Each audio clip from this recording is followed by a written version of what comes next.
We're ranking 10 pickup trucks today. Not the prettiest, not the most loaded with features. The ones that when everything around them broke down, they didn't. And the number one pick on this list is probably not what you think it is. Stick around. Number 10, International Harvester Scout. The Scout wasn't built by a car company. That's the first thing you need to know. International Harvester made farm equipment, tractors, industrial machines. When they decided to build a truck, they didn't think like the guys in Detroit. They thought like engineers who needed equipment to run in the middle of a field 40 miles from the nearest mechanic.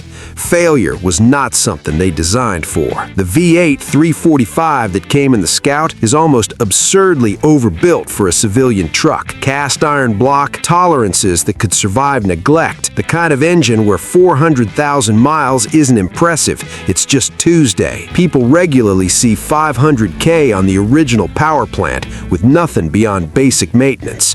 When you buy an old Scout, you're not buying someone's weekend project. You're buying a machine that was engineered with the assumption that stopping was not an option. That mentality shows up in every part of it. Number 9, Jeep Gladiator, first gen, 1963 to 1987. Now look how the new Jeep Gladiator is built. Start with a four-wheel drive chassis. Put on the body and there you are. Designed and built for four-wheel drive all the way, with plenty of ground clearance too. And no, not the new one. Forget the new one. The original Gladiator was Jeep doing what Jeep had always done, just in truck form. They'd spent decades building vehicles that had to work in combat conditions, in jungle terrain, in frozen nothing. That DNA didn't go anywhere when they started putting beds on things. The AMC Inline 6 under the hood was smooth, torquey low, and it pulled rather than pushed. The kind of engine that doesn't feel rushed, just deliberate. But more than the engine, the frame. Fully boxed at a time when most trucks were running C-channel frames that would flex and fatigue over years of hard use. The Gladiator was already doing what the rest of the industry didn't get around to for another decade or more. Number 8, Nissan Hardbody D21. Outside of the US, people just call this one the Japanese tank. That tells you most of what you need to know. The D21 ran from 1986 to 1997 and somehow became one of the most trusted small pickups on the planet. Not because it was exciting, but because it simply would not stop working. The Z24 engine, the NAPC, doesn't make big numbers, doesn't turn heads. It just runs in extreme heat, extreme cold, brutal humidity, years of neglect, and it comes back the next morning like nothing happened. The bed was double-walled, which sounds like a small detail until you've seen what a decade of real work does to a single-wall bed. Dents, rust, cracks. The Hardbody's bed looks like it was designed to get hit and not care. Number 7, Ford F-Series, 1948 to 1952. Think about 1948 for a second. America had just come out of the worst war in history. The factories that were building tanks and bombers were switching back to civilian life. People didn't want comfortable. They wanted something built like the military hardware they'd been around for 4 years. Ford gave them the flathead V8. And the reason that engine held up wasn't because it was sophisticated.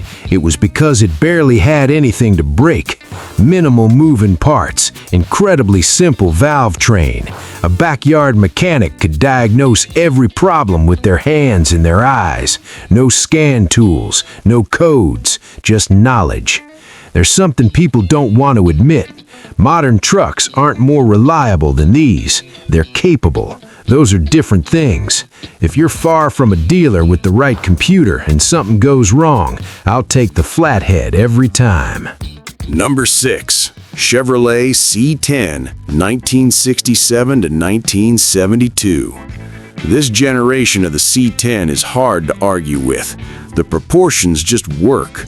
The engine bay is almost comically spacious. You can drop nearly anything in there without a fight. And from the factory, the 350 small block sitting in it is one of the most proven V8s ever bolted to a truck frame. 300 foot-pounds of torque from that engine doesn't feel like a number, it feels like a shove. Low RPM torque doesn't build up, it just goes. That's the difference between reading a spec sheet and actually sitting behind the wheel of one of these. GM balanced this truck right. Not too stiff, not too soft. Enough truck for real work without making you feel like you're piloting a barge. They never quite got that balance back after 1972, and a lot of people who've owned both will tell you the same thing. Number 5. Dodge Ram Cummins 12-valve. All right, the engine I mentioned, here it is.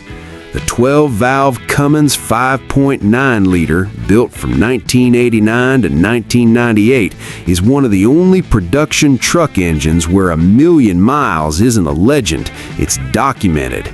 Trucks with original engines, original transmissions, 7 figures on the odometer. It happens enough that it's not a story anymore. The reason? No ECU. None.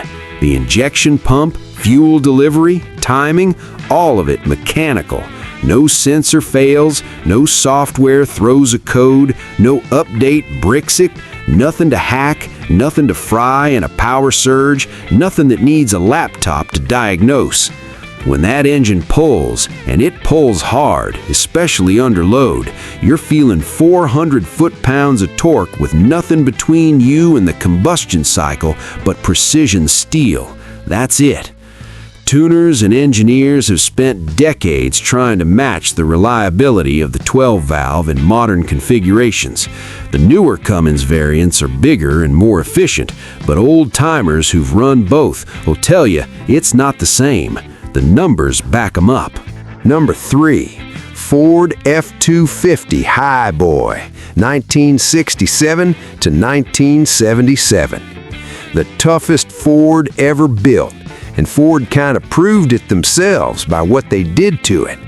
From 1967 to 1977, the F-250 4x4 ran on a high-riding frame, solid front axles, Dana 60s front and rear, industrial-grade everything, spec'd for applications way beyond what most civilian drivers would ever ask of a truck.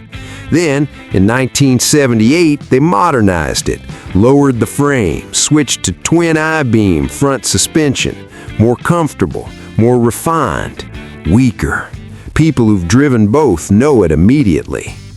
The 460 big block in the original Highboy put out 500 foot-pounds of torque, made it to those Dana 60 axles, which are commercial and military-grade hardware, not upgraded car parts. You had a truck that could haul things that had no business being hauled by a pickup.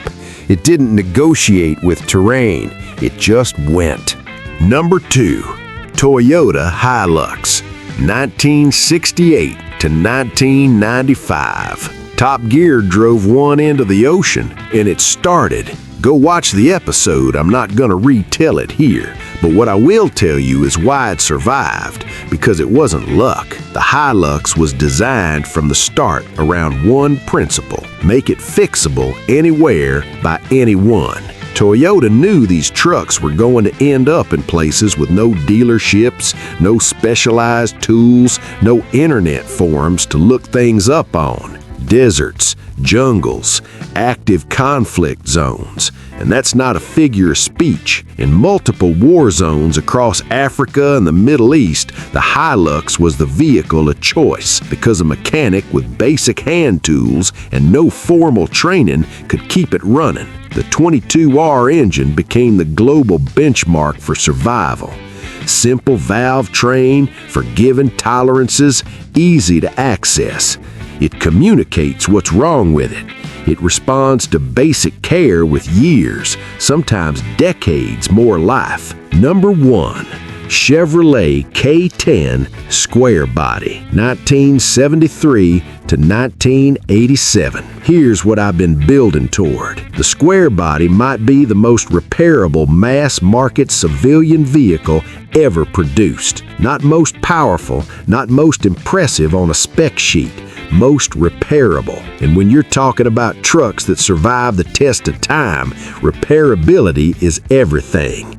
It's the only thing that matters at 2 a.m. on a dirt road when something goes wrong. The frame is fully boxed, torsionally stiff, built to take load without flexing or cracking. The 350 small block has more aftermarket support than any other engine in automotive history, and I mean that without exaggeration.